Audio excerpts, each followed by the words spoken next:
Hi everyone. आज हम जो आपका फोर्थ यूनिट है उसका जो है इमरजेंसी प्रोविजंस उसके बारे में बात करेंगे। ठीक है, देखो जो इमरजेंसी प्रोविजंस हैं ये आपके जो आपका पार्ट 18th पार्ट है आपके कॉन्स्टिट्यूशन का, जो कि आर्टिकल 352 से लेके 360 तक आपके जो इमरजेंसी प्रोविजंस है उनको डाला गया है। ठीक है, तो आपके जो इमरजेंसी होते हैं तीन किस्म की होती हैं।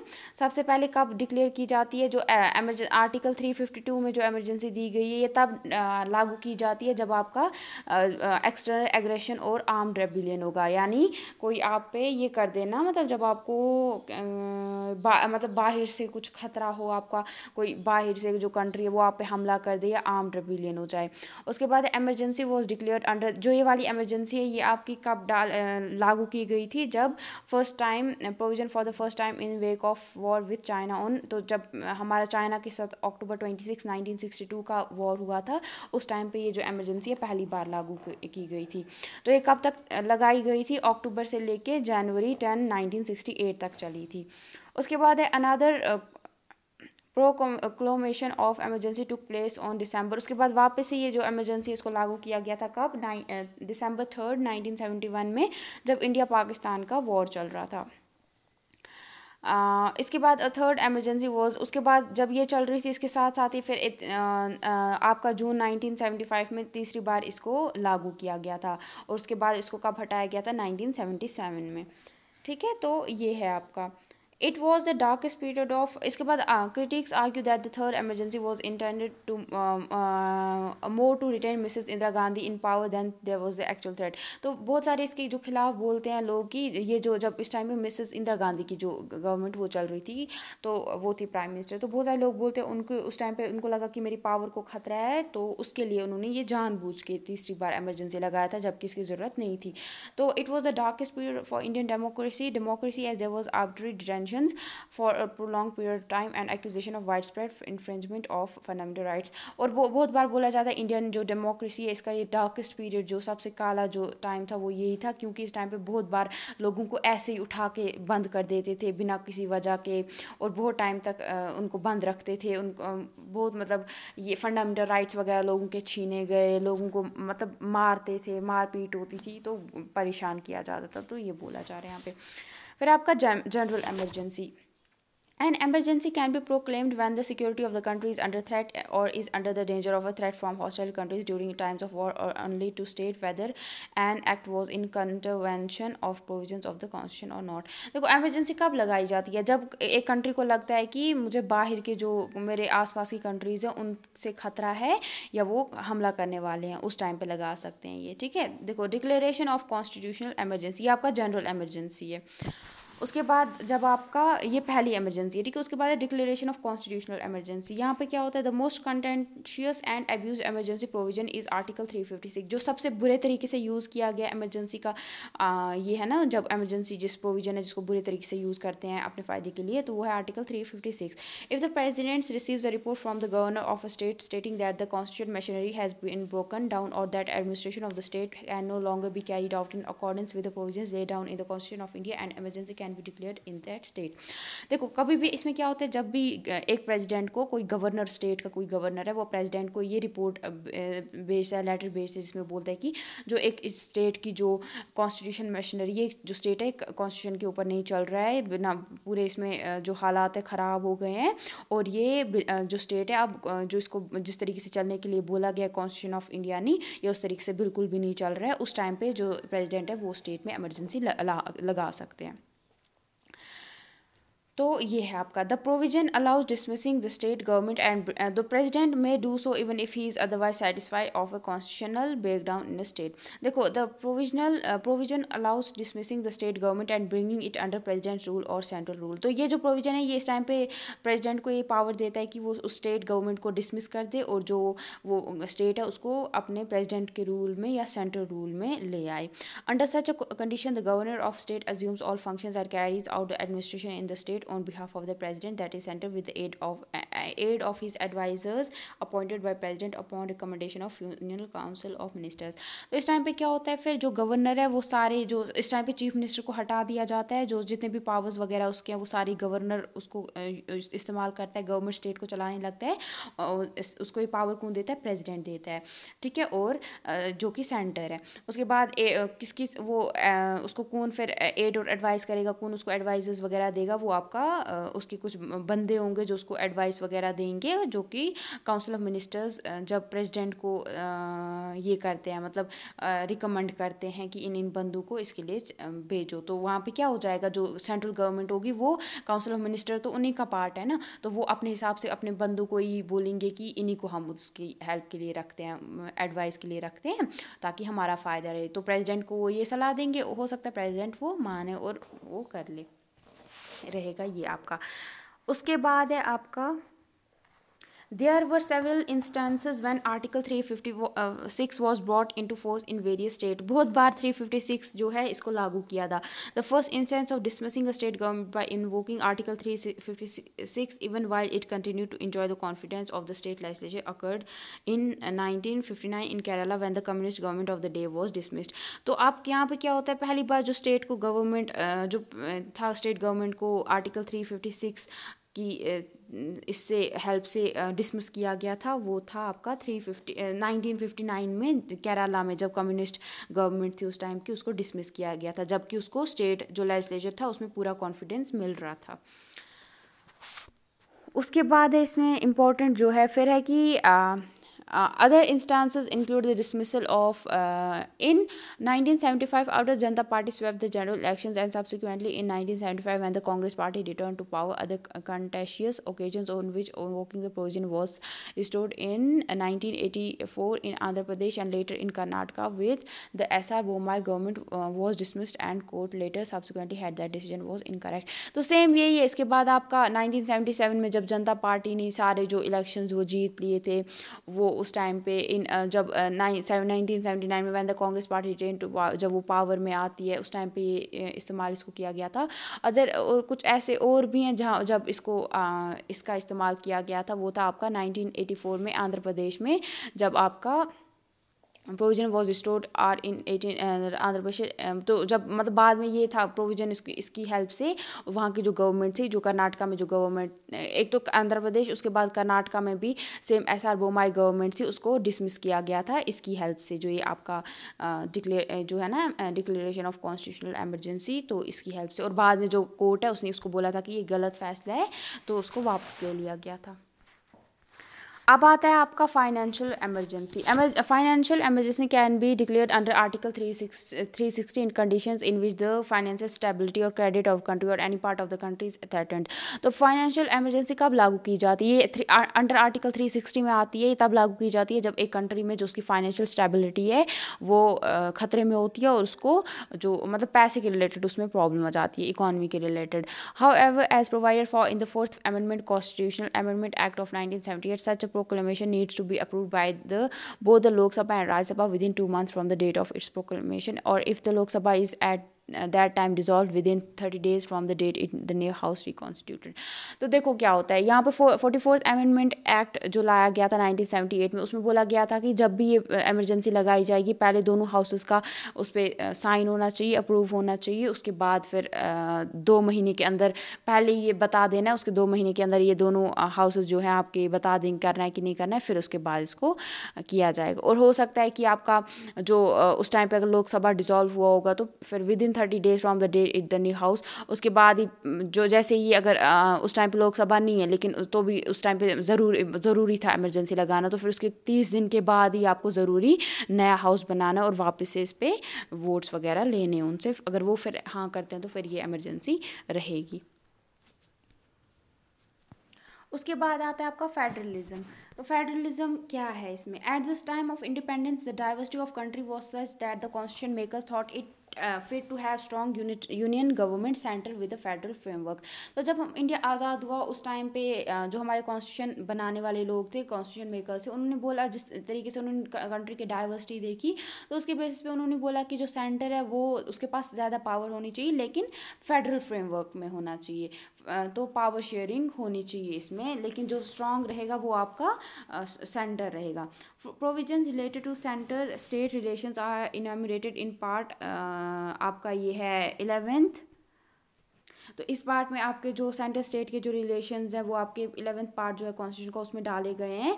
The Indian constitution provides for governments with specified powers in various states to. तो हमारे जो कॉन्स्टिट्यूशन है वो हर एक स्टेट को अपने अपने पावर्स देता है स्टेट्स में, ताकि वो स्टेट में अपने हिसाब से रूल कर सके। और इंडियाज़ कॉन्स्टिट्यूशन दस has both centralising and decentralising features. तो इसीलिए हमारे कॉन्स्टिट्यूशन में सेंट्रलाइजिंग मतलब सेंटर भी इंपॉर्टेंट है, साथ साथ में सेंटर के पास ये भी है कि वो स्टेट्स के साथ पावर को ज़रूरी शेयर करेगा। तो ये है आपका। अब है आपका for more than a decade and half after independence the centre and the states had almost no problem. लगभग मतलब आज़ादी के बाद जब कांग्रेस ही मतलब बार बार पावर में आ रही थी, तब तक जो आपका सेंटर था स्टेट्स में उतनी प्रॉब्लम्स नहीं थी। Scholars attribute this to the existence of Congress government in most of the states in the country as well as the centre, the towering personality of the then prime minister Jawaharlal Nehru and also the leadership in states as well as the centre that was less prone to schism but guided more by idealism. तो बहुत states, ये scholar जो पढ़े लिखे लोग हैं वो ये बोलते हैं कि जो इसके रिलेटेड स्टडी करते हैं वो ये बोलते हैं कि वो इसलिए था क्योंकि उस टाइम पे स्टेट और सेंटर में प्रॉब्लम इसलिए नहीं थी क्योंकि उस टाइम पे ज़्यादातर जिन स्टेट्स में कौन सी गवर्नमेंट थी, आपकी कांग्रेस गवर्नमेंट थी, और जो सेंटर था सेंटर पे भी आपकी कांग्रेस गवर्नमेंट थी।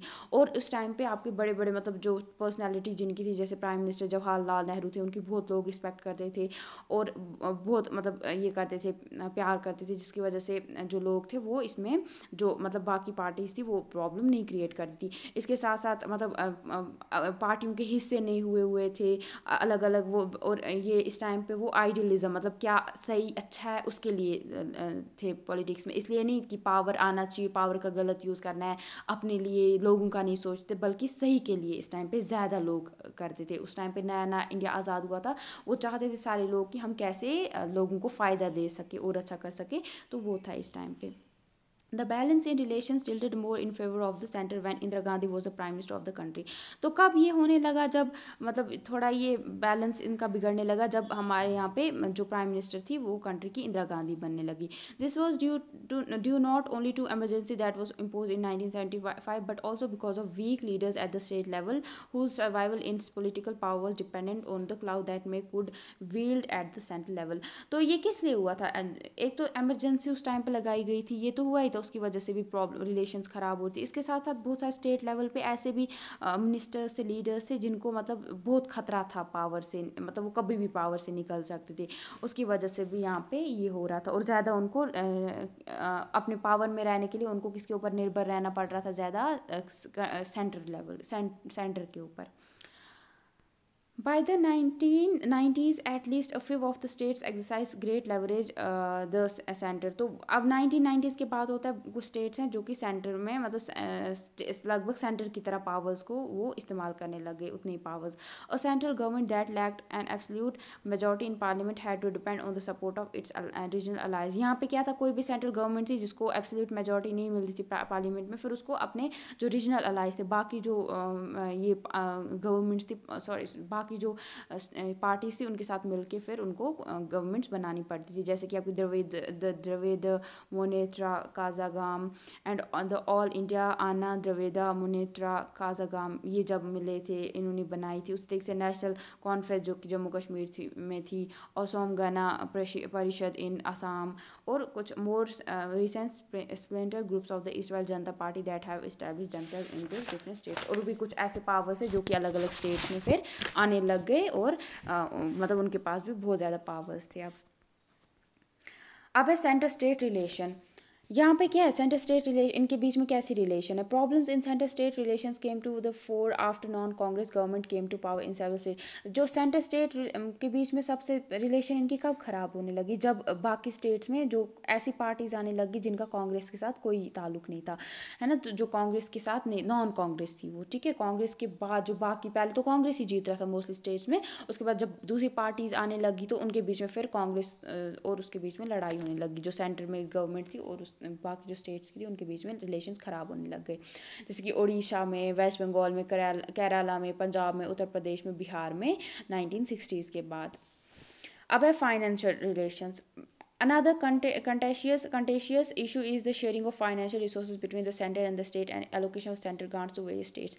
While states have since long been demanding the allocation of larger portions, a new proposition suggested allocation on the basis of performance. देखो, दूसरा है कि पैसे के बारे में मतलब जब कितना मतलब शेयर करेगा सेंटर स्टेट्स के साथ, कितने पैसे को शेयर करेगा, कि किस स्टेट को कितना ज़्यादा मिलना चाहिए पैसा अपने डेवलपमेंट के लिए, वो इस पर भी इनके बीच में रिलेशंस ख़राब हो रही हैं। क्योंकि बहुत टाइम पे मतलब हर कोई स्टेट चाह रहा है कि मुझे ज़्यादा से ज़्यादा पैसा मिलना चाहिए अपना डेवलपमेंट के लिए, ज़्यादा से ज़्यादा ये एलोकेशन मिलनी चाहिए। अब इसीलिए अब एक नया सिस्टम लाया गया है जो है कि परफॉर्मेंस, जिस स्टेट की जितनी अच्छी परफॉर्मेंस होगी काम में, उतना अच्छा उसको उतना ज़्यादा एलोकेशन मिलेगा। तो एक क्राइटेरिया रखा गया है ताकि जो इनकी रिलेशन है वो ख़राब ना हो सके। फिर है गवर्नर्स रूल। येट अनदर यहाँ पे है point difference is the imposition of governors rule on a state and his her role while in office besides office. अब governors are generally appointed with the concurrence of the chief minister of the concerned state and the Sarkaria commission too in 1988 recommended the same। तो जो आपके governors वगैरह हैं ना, ये कब इनको अपॉइंट किया जाता है? जैसे ही चीफ मिनिस्टर एक को किया जाता है इलेक्ट, उसी टाइम पे गवर्नर भी आ जाते हैं। और सेम एक सरकारीय कमीशन थी, उन्होंने भी सेम बोला 1988 में कि हमें ऐसे ही करना चाहिए। The recommendation however has not always been adhered to the Sarkaria commission sought to herald cooperative federalism. तो ये बोलते हैं कि यहाँ पे किस चीज़ को सपोर्ट करते हैं? कोऑपरेटिव फेडरलिज्म को, ठीक है, यानी दोनों को मिल के काम करना चाहिए। अब है आपका, हाँ, उसमें ये भी है कि अचानक से ही मतलब कभी भी आप गवर्नर को स्टेट्स को इसलिए भी सेंटर के साथ प्रॉब्लम होती है कि बहुत बार जो है, मैंने जो इससे पहले बोला, इमरजेंसी के टाइम पे वो गवर्नर अगर उनको ये देता है लिख के प्रेसिडेंट को, तो प्रेसिडेंट उसको वहाँ पे चीफ मिनिस्टर को हटा के वहाँ पे ये भी कर सकते हैं, उसको रख देते हैं उसकी जगह, जिसकी वजह से बहुत बार सेंटर स्टेट में प्रॉब्लम चल रही होती है। और बहुत बार जो गवर्नर होता है, क्योंकि सेंटर उसको इलेक्ट करता है, तो वो दोनों को साथ नहीं चला पाते हैं, वो सेंटर की तरफ ज़्यादा टिल्टेड होते हैं, तो उसकी वजह से भी इन दोनों के बीच में लड़ाई हो जाती है। लड़ाई इन द सेंस कि मतलब इनके बीच में जो रिलेशन है वो थोड़े ख़राब रहते हैं। अब है रिलेटिव फ्लेक्सिबिलिटी।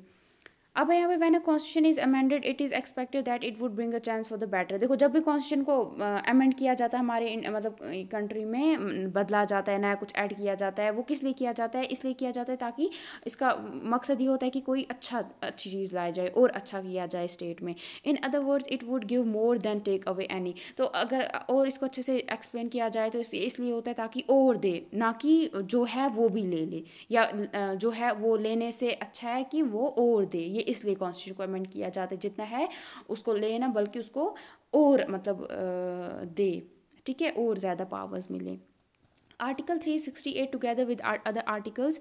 तो आर्टिकल 368 और कुछ और आर्टिकल्स मिल के पार्लियामेंट को ये पावर देते हैं कि वो हमारे कॉन्स्टिट्यूशन को अमेंड कर सकते हैं, उसको बेसिक फीचर्स के साथ ना उनको हटा के बाकी जो चीज़ें उनको बदल सकते हैं और ऐड कर सकते हैं नया। The amendment procedure lead down in constitution is both rigid and soft for different articles. तो हमारे जो प्रोसीजर किस तरीके से कॉन्स्टिट्यूशन को बदला जाएगा, ये आर्टिकल्स में रिजिड भी है, सॉफ्ट भी है। मतलब ये भी है कि रिजिड हो गया कि जो इजीली आप ना बदला सको, सॉफ्ट हो गया कि इजीली सिंपल मेजॉरिटी में बदला सको। While some need only a simple majority, most need a majority of 2/3 present and voting in both houses parliament the assent of the president. कुछ ऐसा है कि सिंपल मेजॉरिटी में आप ये कर सकते हो, सिंपल मेजॉरिटी में कोई आर्टिकल बिल को पास करके आर्टिकल बना सकते हो। वहीं पे कुछ ऐसे भी है जहाँ पे आपको 2/3 जो प्रेजेंट होंगे और वोट कर रहे होंगे, दोनों हाउस हैं जो पार्लियामेंट के, लोकसभा राज्यसभा, उतनी आपके पास मेजोरिटी होनी चाहिए, वो प्रेसिडेंट का साइन होना चाहिए।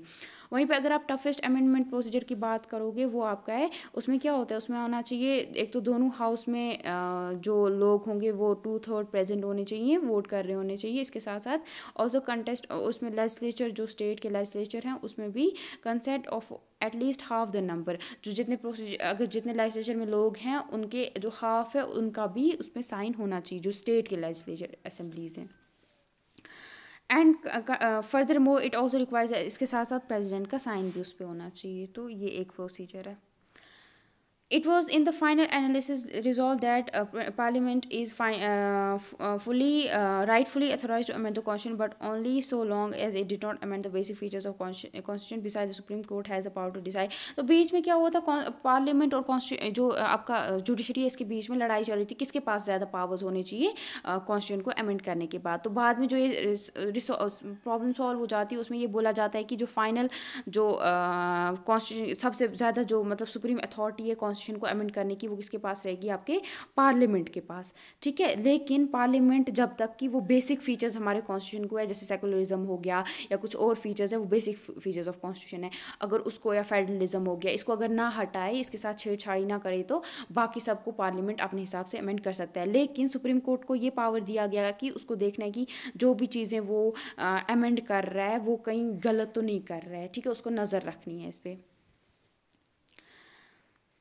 तो कॉन्स्टिट्यूशन के पास जो आपके जो कोर्ट हैं, जो सुप्रीम कोर्ट है, उसके पास ये पावर होगी कि वो देखेगा क्या जो पार्लियामेंट ने ये बिल पास की है, ये जो एक्ट वो बना रहे हैं, लॉ ला रहे हैं, ये क्या बेसिक फीचर ऑफ कॉन्स्टिट्यूशन के खिलाफ तो नहीं है, तो उसके बेसिस पे फिर उसको जज कर सकते हैं।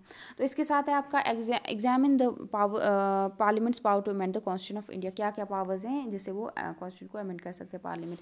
Can the Indian parliament amend the basic, क्या जो आपका basic feature of Indian constitution of Indian parliament उसको कर सकता है, मतलब अमेंड कर सकता है? नहीं, ऐसा नहीं हो सकता है ना। तो ये है आपके पास। उसके साथ ही आपका जो ये है, ये जो टॉपिक है यहाँ पे ख़त्म हो गया। ठीक है, थैंक यू।